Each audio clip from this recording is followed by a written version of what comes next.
palestras, enfim, que estiver ao nosso alcance de responder, responderemos. E pedimos a Deus, a Jesus, que nos abençoe a todos, aos espíritos, nossos guias espirituais, que possam nos envolver, para que nós consigamos trazer aqui não pontos de vista particular, mas o que os espíritos nos ensinam a respeito dos assuntos. E com muita alegria que a gente já tem aqui a questão do Sérgio, né? Ele fala que lê sobre o fluido universal, mas tem pouco entendimento.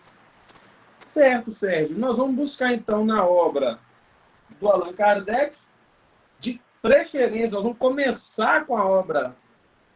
não vou começar com a Gênese, não, que a Gênese veio depois. Vamos começar com o Livro dos Espíritos? Começar com o Livro dos Espíritos, que é a primeira obra, né, que nós temos aí, do Espiritismo. Então, nós vamos começar através do Livro dos Espíritos, quando Kardec vai tratar dos elementos gerais do universo. Ok? E aí, nos elementos gerais do universo, o Kardec tem uma pergunta, que ele fala assim... Deixa eu pegar ela aqui. Pergunta número 27. Não, deixa eu começar... Deixa eu ver aqui.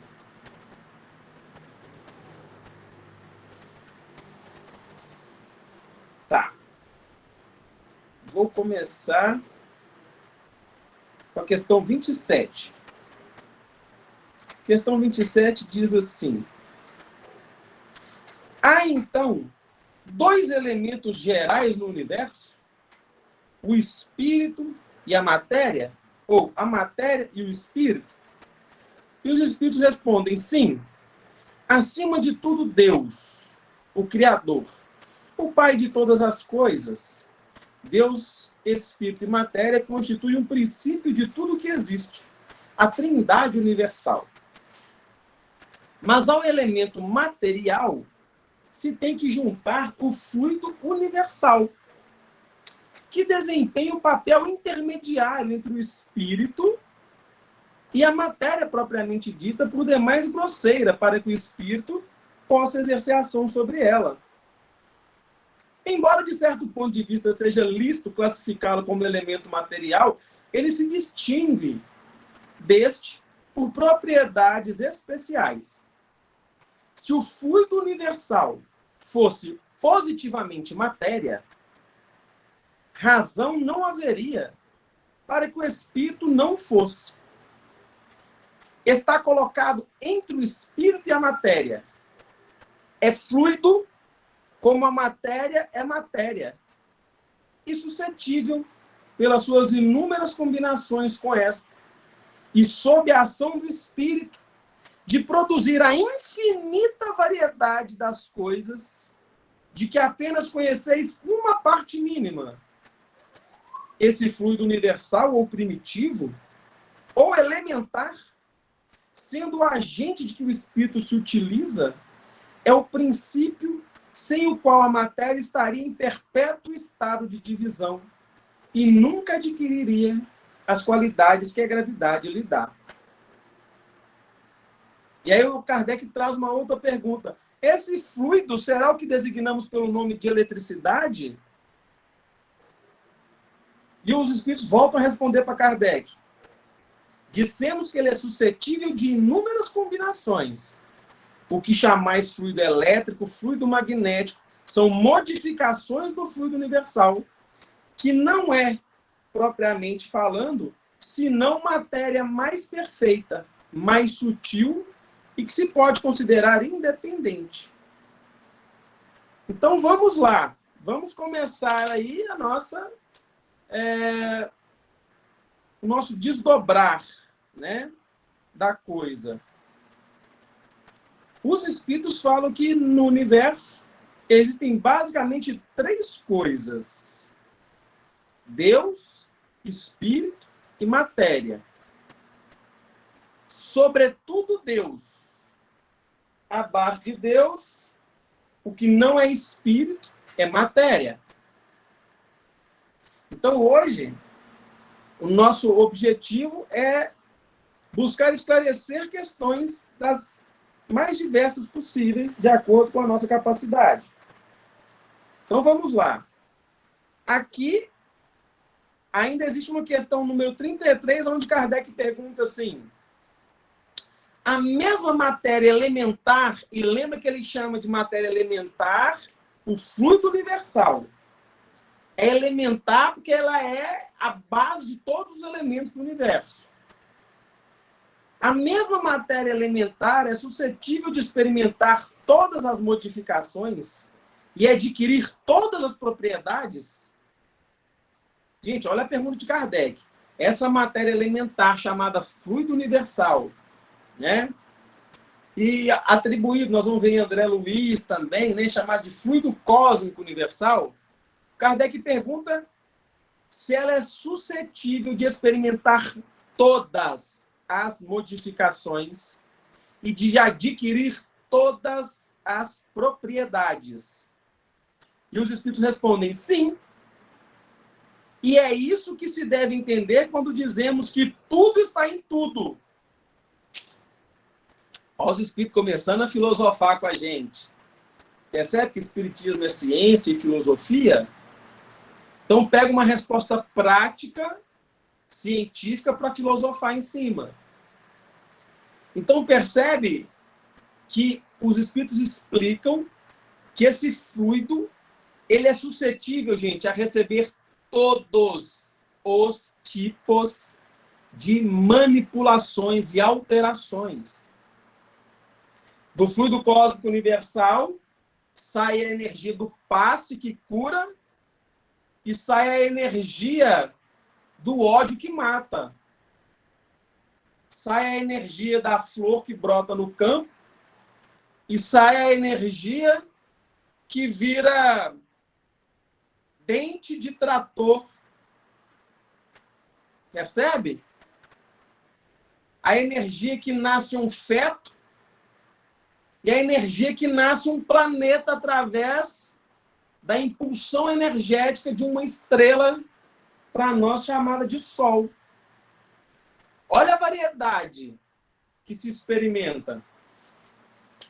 E aí, ao dar essa resposta, quando dizemos que tudo está em tudo, há um rodapé explicando assim, este princípio explica o fenômeno conhecido de todos os magnetizadores e que consiste em dar-se, pela ação da vontade, a uma substância qualquer, a água, por exemplo, propriedades muito diversas, um gosto determinado e até as qualidades ativas de outras substâncias.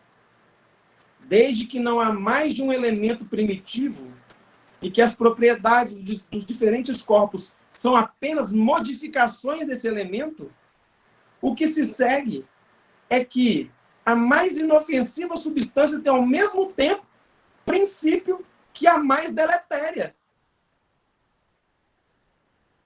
Assim, a água que se compõe de uma parte de oxigênio e duas de hidrogênio se torna corrosiva, duplicando-se a proporção do oxigênio. Transformação análoga se pode produzir por meio da ação magnética dirigida pela vontade. Estou lendo aqui, Sérgio, mas nós vamos conversar sobre isso, tá? Só para vocês perceberem que o que eu estou dizendo aqui, né, está na obra O Livro dos Espíritos de Allan Kardec, ok? Kardec ainda fala assim, ó, o oxigênio, o hidrogênio, o azoto, o carbono e todos os corpos que consideramos simples, de acordo com a nossa tabela química, são meras modificações de uma substância primitiva. Na impossibilidade em que ainda nos achamos de remontar, a não ser pelo pensamento, a esta matéria primária, esses corpos são para nós verdadeiros elementos e podemos, sem maiores consequências, tê-los como tais até nova ordem. Então, acho que dá para parar por aqui. Temos material aqui suficiente, né, Sérgio? Vamos ver se dá tempo depois a gente ir aqui para os elementos fluídicos do capítulo 14 do livro A Gênese. Ok?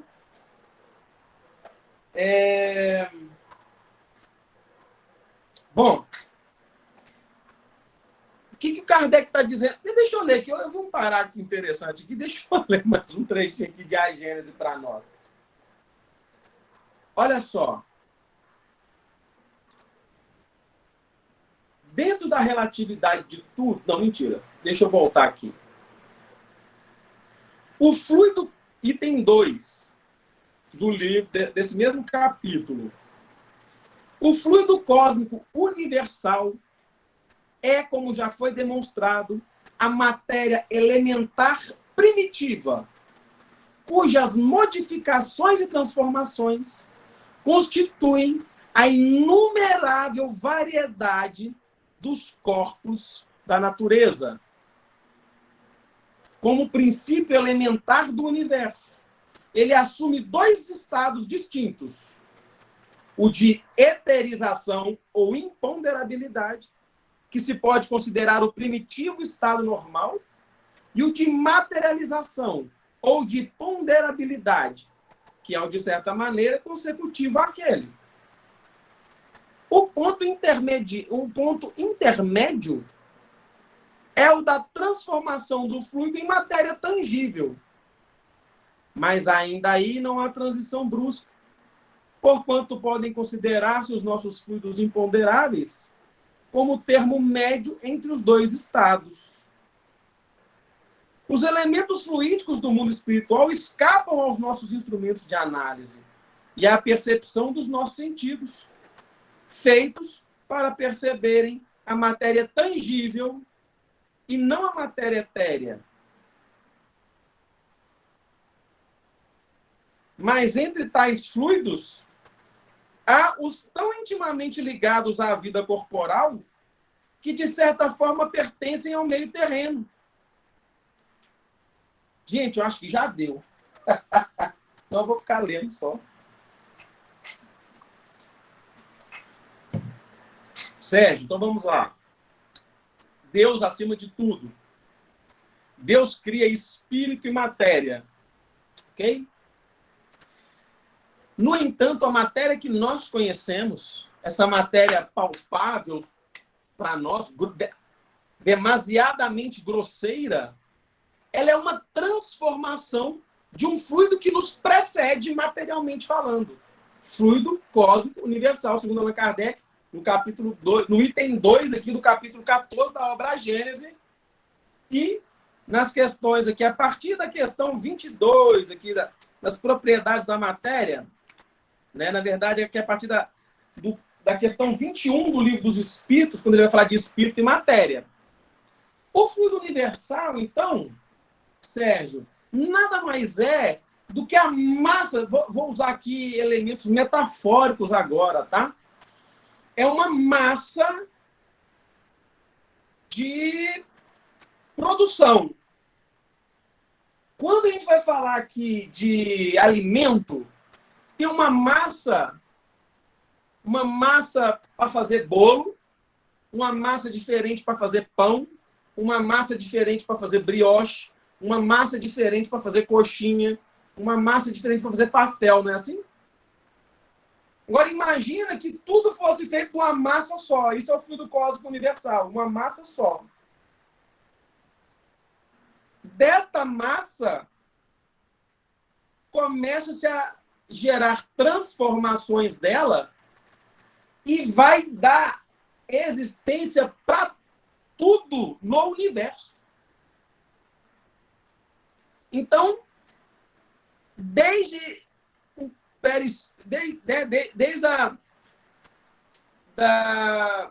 da hélice contínua que entra para dentro da Terra para fazer buraco nas construções civis, até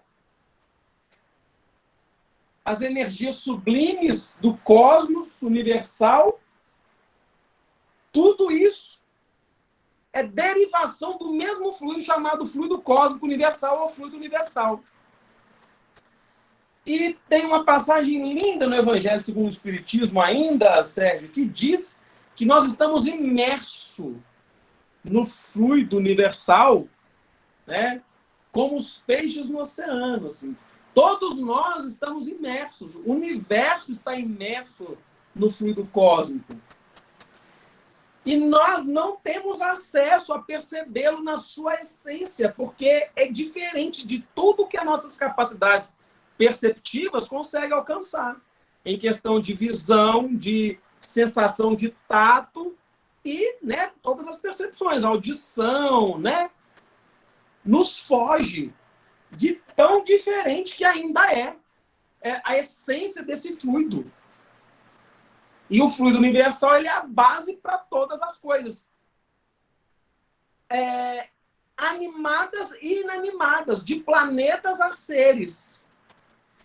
E aí percebe que ela vai ser manipulada. O fluido universal, que é o mesmo, é a energia do ódio, da raiva, do rancor, quando ela sai do ser, ela usa o mesmo princípio elementar, que é o fluido cósmico universal. O amor, a paz, a felicidade também utiliza o fluido cósmico universal. O bisturi que cura na mão do médico, a faca que mata na mão do assassino, tudo são derivações do fluido cósmico universal.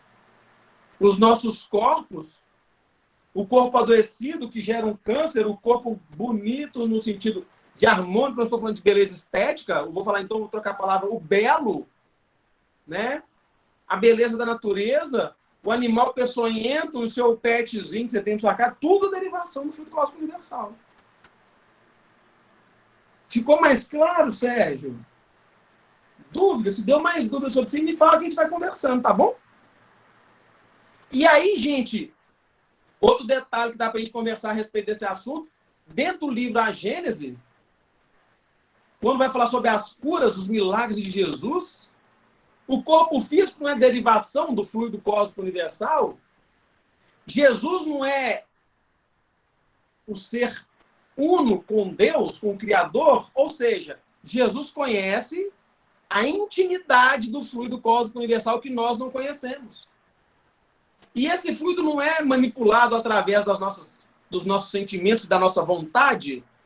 Capítulo 27 do livro Evangelho segundo o Espiritismo, quando fala do poder e eficácia da prece, que fala que o fluido cósmico universal recebe um impulso do desejo, da vontade, que é o que a gente chama de fé, e através dessa vontade de alguém que é um magnetizador, opera-se curas.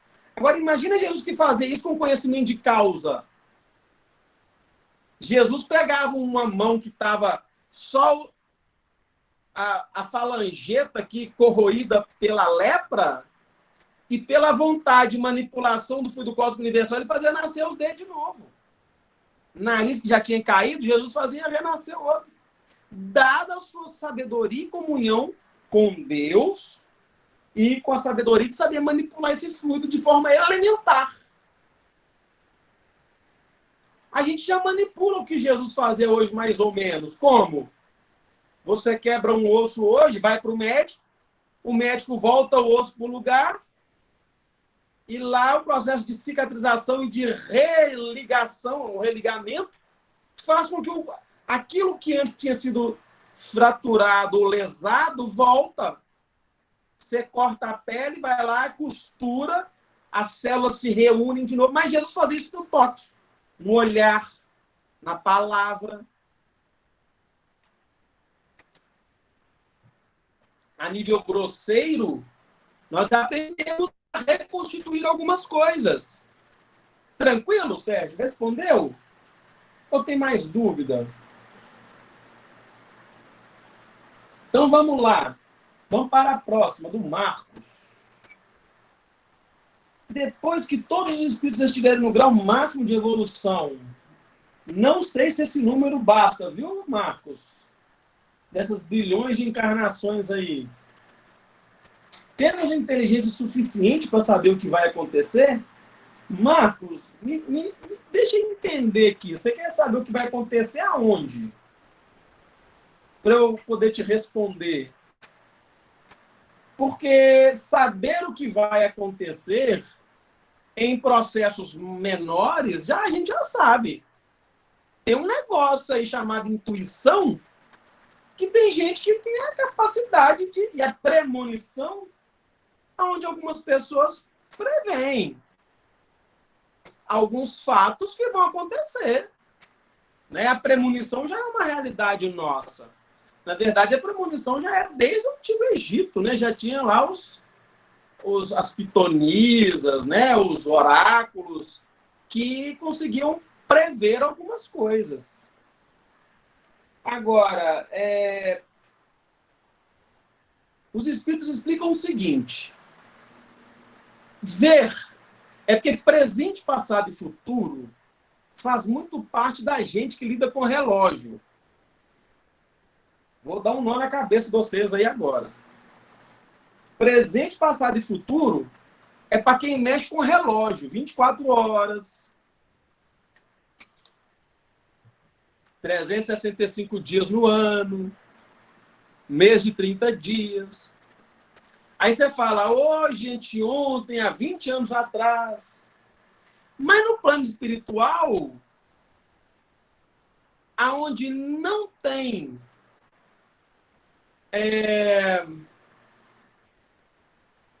tempo cronológico, o que vai acontecer já está acontecendo, é presente. Há uma ideia separada, né, ao se tratar de tempo, há uma forma diferente no plano espiritual com os espíritos. Então, assim, o futuro a Deus pertence. O que vai acontecer com o Marcos Silva? Não sei.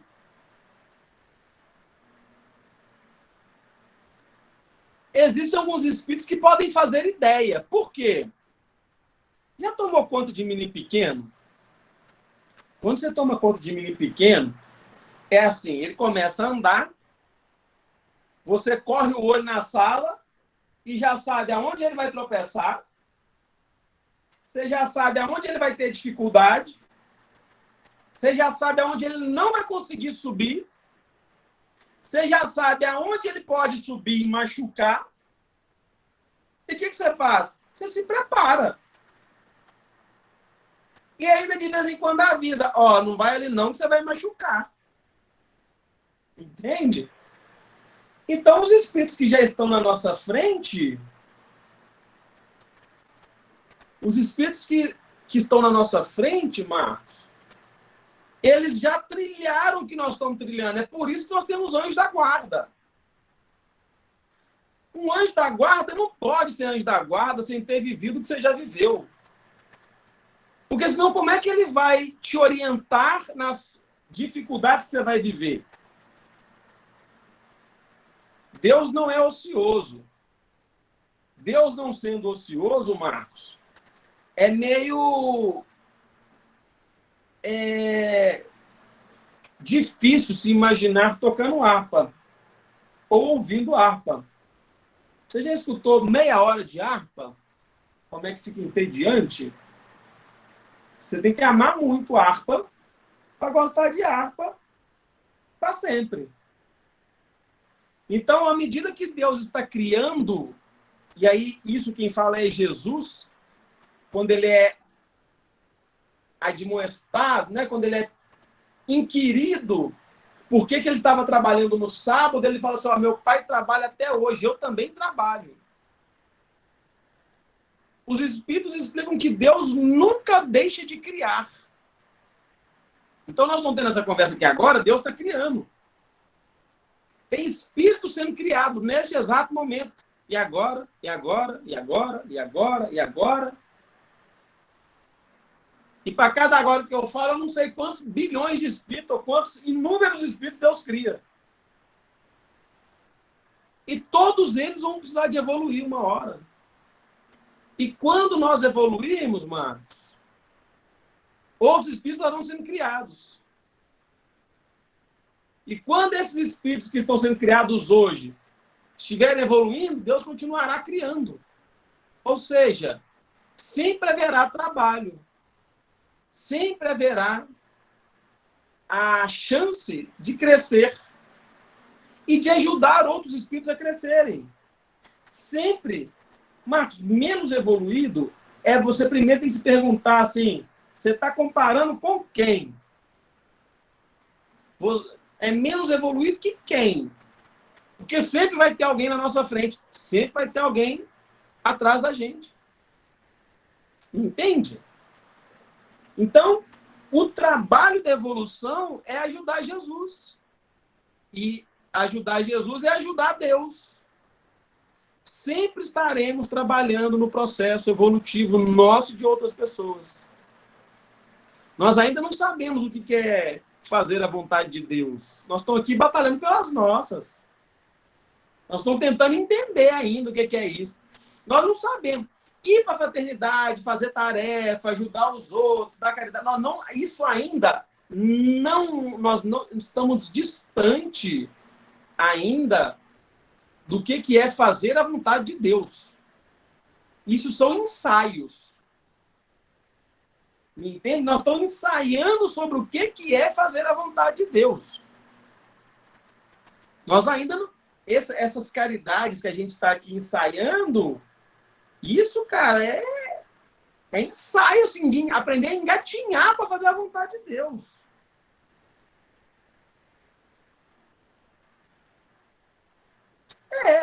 Em questão de intelectualidade, sim, né? Aí, ok, ele é menos evoluído, né? Ele não tem tantos recursos quanto nós. E aí, quando a gente para pegar na questão do Livro dos Espíritos, falando sobre os animais, lá para depois das questões 600, se não me falha a memória, Kardec pergunta assim, qual que é a distância entre o animal e o homem? Vocês já viram a resposta dessa pergunta? A distância entre o animal e o homem? Os espíritos respondem para Allan Kardec que é equivalente à distância para o homem e Deus. Então, deixa eu te contar um segredo. O pet que nós estamos vendo hoje, o cachorrinho, o gatinho, quando esses seres virarem seres humanos, possivelmente nós já vamos ter feito a nossa comunhão com Deus. Vocês têm noção disso? Os espíritos falam que a distância entre o animal e o homem equivale à distância entre homem e Deus. Então, quando o seu cachorrinho, o seu gatinho virar um ser humano, um Australopithecus lá, né, e começar a ascendência dele no homem de Neandertal e por aí vai, se tudo der certo, você já terá se reconectado com Deus. Você já vai ter feito o seu religare. Se tudo der certo. Se você não escolher, e quando eu falo você, não é um mago, né? Todos nós. Se a gente escolher, não quero perdoar, eu vou ficar lá correndo atrás dele, vou matar ele de novo, vou ficar lá. Se você não fizer essa escolha e quiser evoluir, possivelmente você já estará, assim como Jesus dizendo a frase, eu e o Pai somos um. Olha, gente, que delícia pensar isso. Gostou da ideia, Walter? Imaginou-se?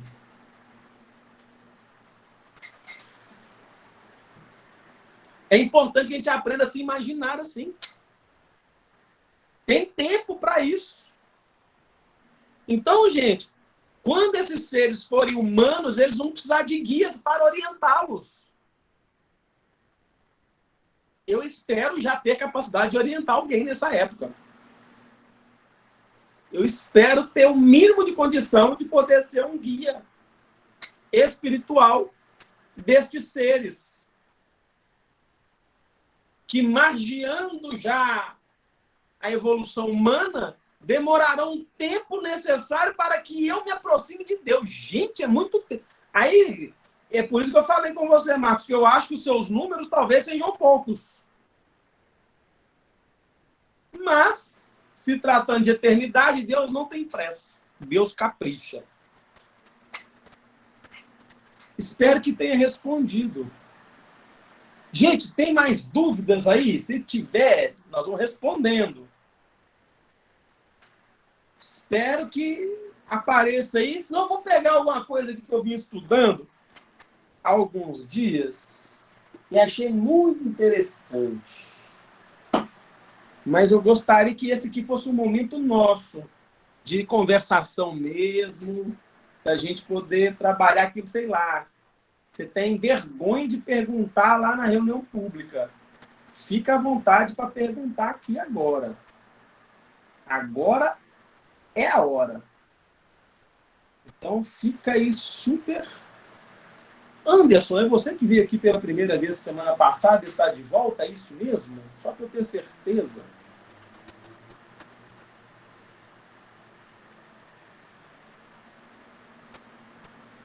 Então, gente, já que não temos dúvidas, eu vou... então seja muito bem-vindo, Anderson, novamente.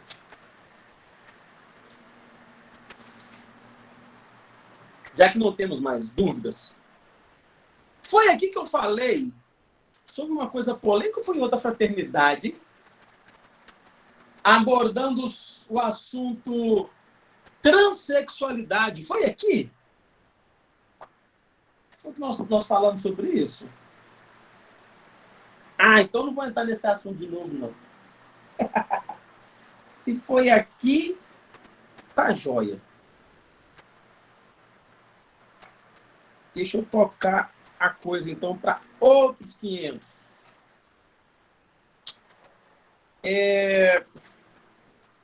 Então, levando em consideração... Vou puxar um outro fio aqui. Se surgir dúvidas, vocês digam aí. Lá no capítulo, assim, da volta do espírito à vida corporal. Que aí eu vou pegar um gancho aqui também, um pouquinho lá na pergunta do Marcos, que é sobre essa coisa de prever coisas, né?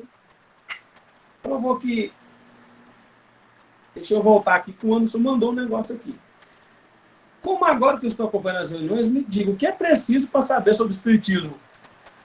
Ô Anderson, vou fazer igual a Labê de Jerusalém, já que você me deu licença, já que você me permitiu falar, eu vou te mostrar aqui uma sequência maravilhosa. Começa com essa obra aqui, chamada O que é o Espiritismo? Nesta obra, Anderson, você vai descobrir efetivamente o que é o Espiritismo. Não menospreze essa obra. O Espiritismo está sendo hoje, no movimento espírita, uma religião a mais em cima da Terra, porque muita gente que não tem preconceito com o Espiritismo, que é afinizado com o Espiritismo, acha que sabe o que é o Espiritismo. Mas eu posso dizer hoje de carteirinha que não sabemos. A grande maioria de nós não sabe o que é o Espiritismo. Então eu vou te dizer, começa por aqui. Esse é o caminho mais seguro. O mais seguro para saber sobre o Espiritismo. Depois desse livro, começa com esse daqui, chamado Livro dos Espíritos, que é um livro maravilhoso de perguntas e respostas, onde você necessariamente nem precisa seguir um roteiro. Você pode começar em dúvidas que você tiver que sejam mais chamativas para você. Vá em busca de responder primeiro as suas dúvidas e você vai encontrar respostas maravilhosas e depois você vai pegando sequenciado. Porque se as suas dúvidas estiverem num contexto em que você não entenda, você volta um pouquinho e vai começando lá do começo da obra. E aí você vai entendendo, ok? É muito gostoso partir por aí. E você vai ter, de fato, com clareza, a oportunidade de, é o que a gente chama hoje assim, né? Espiritismo raiz. Você vai pegar da fonte Allan Kardec, que é o codificador do Espiritismo, e vai poder engrandecer o seu cabedal intelectual através da obra do Kardec, que é o autor mais seguro para te explicar o que é o Espiritismo. E eu acho que você vai amar o livro que é o Espiritismo. Ele é uma obra sensacional.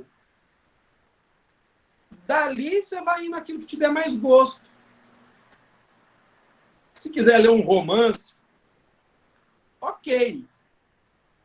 Mas o máximo que você puder, começar pelas obras básicas, vai por elas.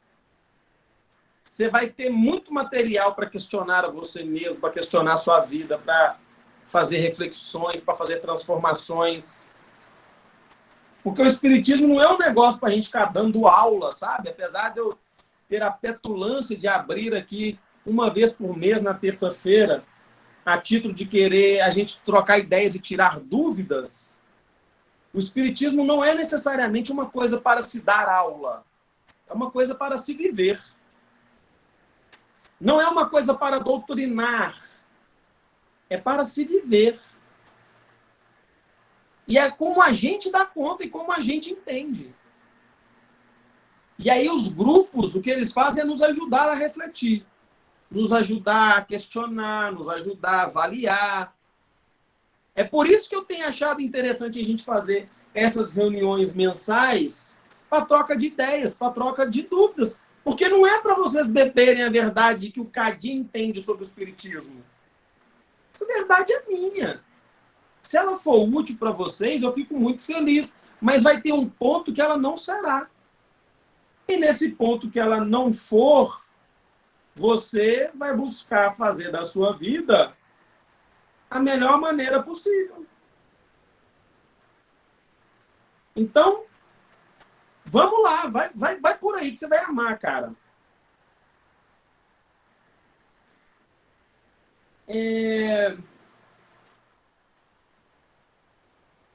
Que bom, fico feliz, fico contente.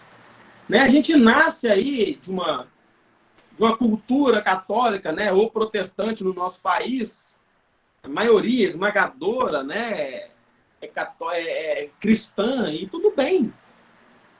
E você não precisa deixar a sua fé católica para ser espírita, o que é mais gostoso. Pode continuar com a fé católica, com os santos, com as orações, com os ritos católicos. E se fizer sentido para você o espiritismo, maravilha! Maravilha! É isso que é a expansão da consciência das coisas. Você não tem que abandonar a fé católica para ser espírita. Se te convidarem para sair lá, as portas estão abertas aqui. As obras básicas, Nívia, Livro dos Espíritos, Livro dos Médiuns, Evangelho, a Gênese, Céu e Inferno. São essas, e ainda temos, Nívia, um mundo de informações, um negócio chamado Revista Espírita, que os espíritas, em grande maioria, menosprezam e não leem. São 10 anos de edição de revista, no comando de Allan Kardec.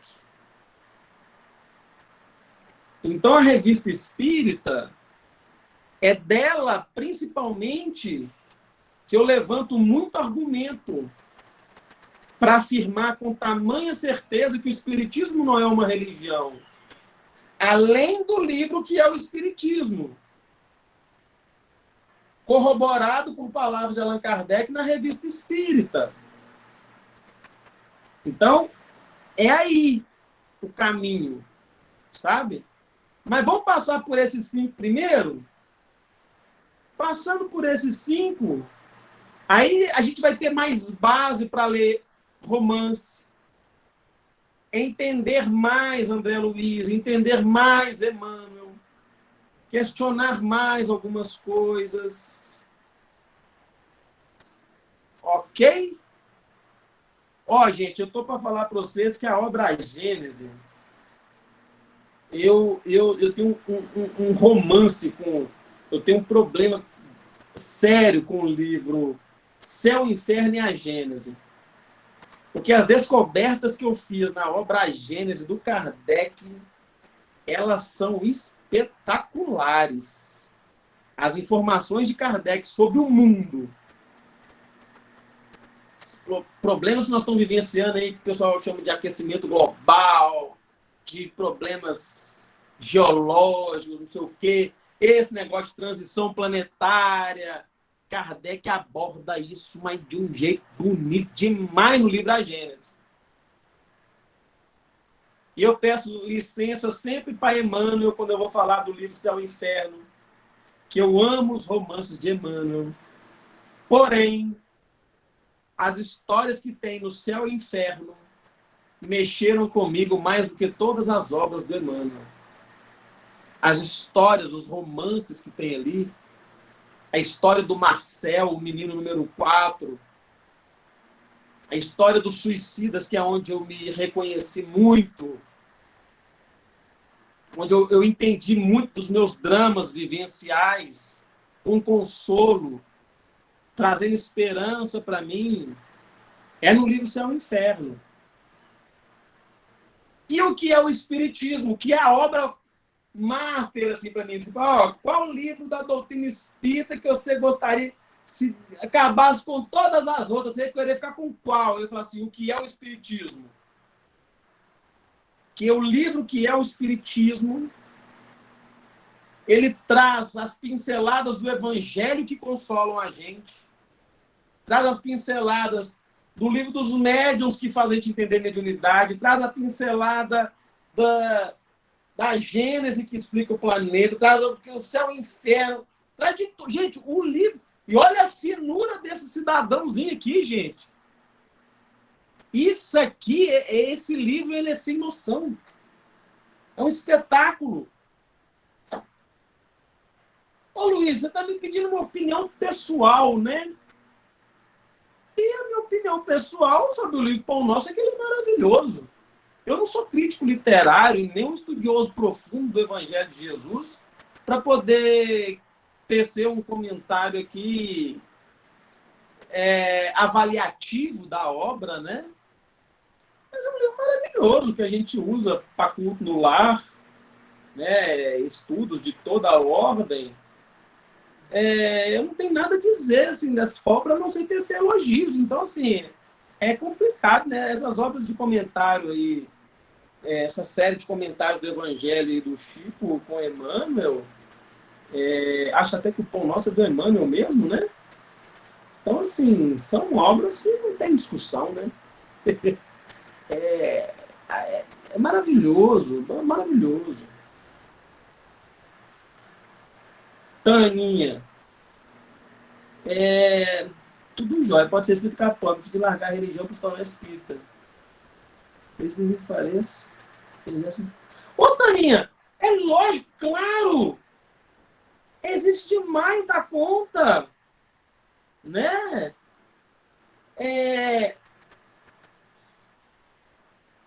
Gente, deixa eu contar para vocês, eu conheço uma moça, ela chama Larissa Andrade.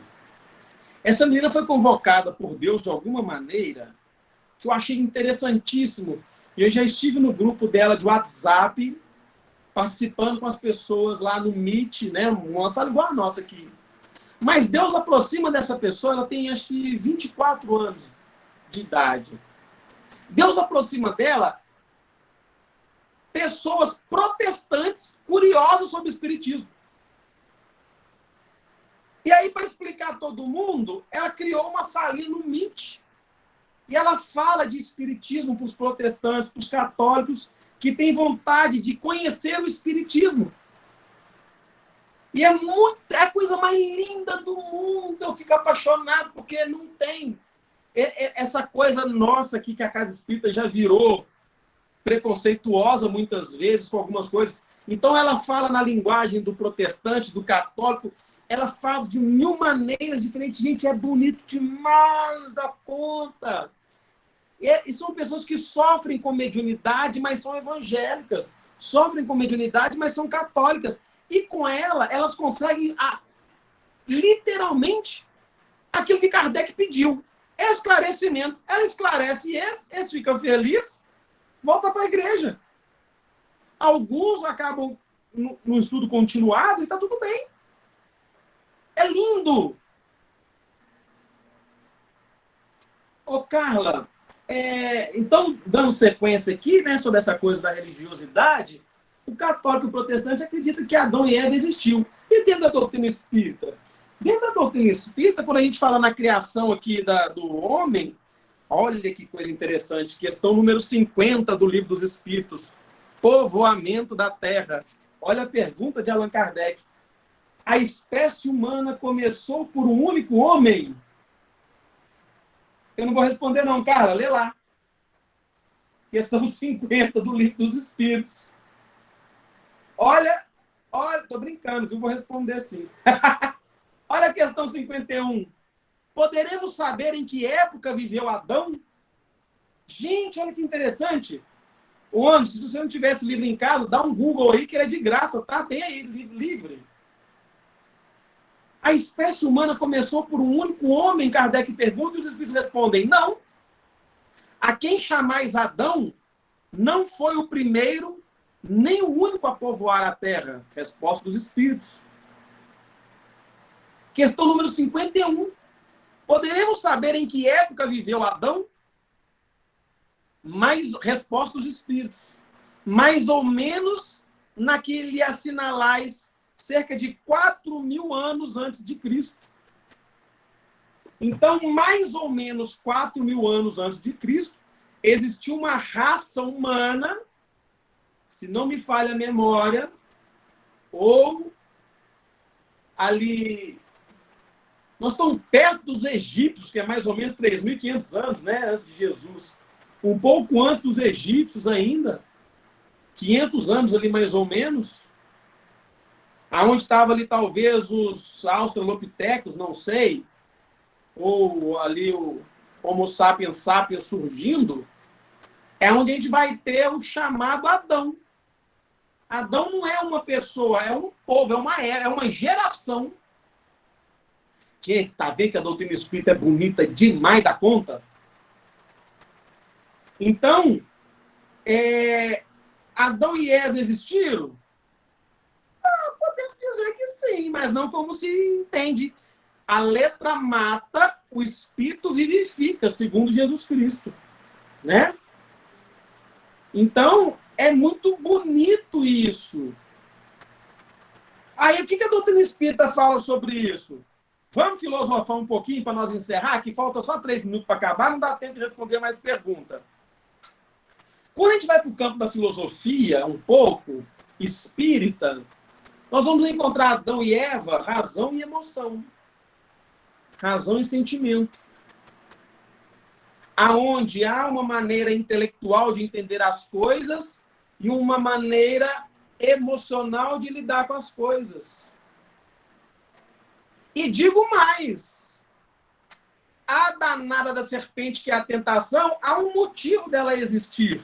E Kardec explica sobre a tentação no Livro dos Espíritos, lá na frente, quando ele vai falar sobre o bem e o mal.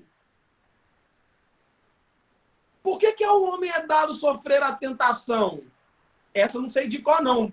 Mas se você jogar num Google aí, você acha a resposta rapidinho. Lá no Livro dos Espíritos. Então, olha para você ver, até a metáfora da serpente, ela é real. A tentação é o que nos impele ao crescimento espiritual. Nós somos tentados para ser provados nas nossas capacidades de lidar com o livre-arbítrio. Então, Adão vem a razão. Isso, gente, Haroldo Dutra Dias fala que antigamente os ensinos judaicos eram passados verbalmente. E ele explica, ele ensina para a gente que na cultura judaica, para você falar que você esgotou as explicações de uma metáfora ou de um ensinamento qualquer, você tem que ter no mínimo 70 explicações diferentes para aquele ensinamento. Aqui nós estamos falando de uma forma filosófica de entender Adão e Eva como a razão e o sentimento. Ok? Então, a gente vai buscar nessa metáfora adâmica entender os processos da razão e das emoções. Daquilo que se faz de forma pensada e daquilo que se faz de forma emocional. Vou dar um exemplo para a gente fechar. Você sabe muitas vezes que mentir é errado. Por que mentimos? Adão sabe. O intelecto sabe. Mas aí, por qualquer motivo, às vezes a gente mente. E o qualquer motivo que eu falo é assim, por um motivo qualquer, você entende que é melhor mentir para evitar uma dor, tanto em você quanto no outro. Entende? Então, a gente, por mais que a gente saiba, e como os dois coabitam em nós, a gente sabe o que é para fazer racionalmente, mas a emoção age por outro viés. Resultado, vamos, né, responder pelas nossas questões. Ô, Fatinha, não sei se eu me vejo apto a isso, mas vou me preparar para em breve falarmos sobre isso, ok? Adorei sua sugestão. Vou prepará-la para, assim que eu tiver capacidade de a gente vir falar sobre isso, com os exilados de capela, a raça adâmica, né, e a nossa evolução aqui, eu vou falar, ok? Então, pessoal, é isso. Filosoficamente falando, a gente consegue retirar essa coisa de Adão e Eva, né? Assim como Caim e Abel também, metaforicamente falando. E a gente vai crescendo e se desenvolvendo. Eu agradeço muito a atenção, o carinho de vocês. Agradeço muito a participação de todo mundo.